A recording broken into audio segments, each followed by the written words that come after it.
കൊച്ചിയിൽ സിനിമാ നടിക്ക് നേരെ ലൈംഗിക അതിക്രമം. കലൂർ സ്റ്റേഡിയത്തിന് സമീപത്തെ കടയിലേക്ക് എത്തിയപ്പോഴാണ് നടിയെ കടന്നുപിടിക്കാൻ ശ്രമിച്ചത്.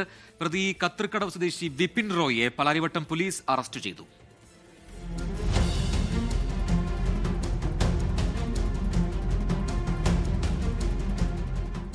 MBA-കാരനും കാക്കനാട് IT കമ്പനി മാനേജറുമാണ് പ്രതി കത്രിക്കടവ് സ്വദേശി വിപിൻ റോയ്. കുറച്ചു കാലമായി തന്നെ നടിയെ ഫോൺ വിളിച്ചും സോഷ്യൽ മീഡിയയിലൂടെയും ശല്യപ്പെടുത്തുന്നുണ്ട് എന്നുള്ളതാണ് വിവരം. ശേഷം കഴിഞ്ഞ വ്യാഴാഴ്ച കലൂർ സ്റ്റേഡിയത്തിന് സമീപത്തെ കടയിലേക്ക് നടി വരുമ്പോൾ ഇവരെ ഫോളോ ചെയ്തു. വാഹനം നിർത്തി പുറത്തിറങ്ങിയപ്പോൾ ഇയാൾ കയറി പിടിക്കാൻ ശ്രമിക്കുകയും ഭീഷണിപ്പെടുത്തുകയും ചെയ്തുവെന്ന് പരാതിയിൽ പറയുന്നു. ഇന്നലെ പാലാരിവട്ടം പോലീസ് കസ്റ്റഡിയിലെടുത്തു. ആരാധകൻ എന്നാണ് പ്രാഥമിക മൊഴി. അറസ്റ്റ് രേഖപ്പെടുത്തി കോടതിയിൽ ഹാജരാക്കി. 24 കൊച്ചി.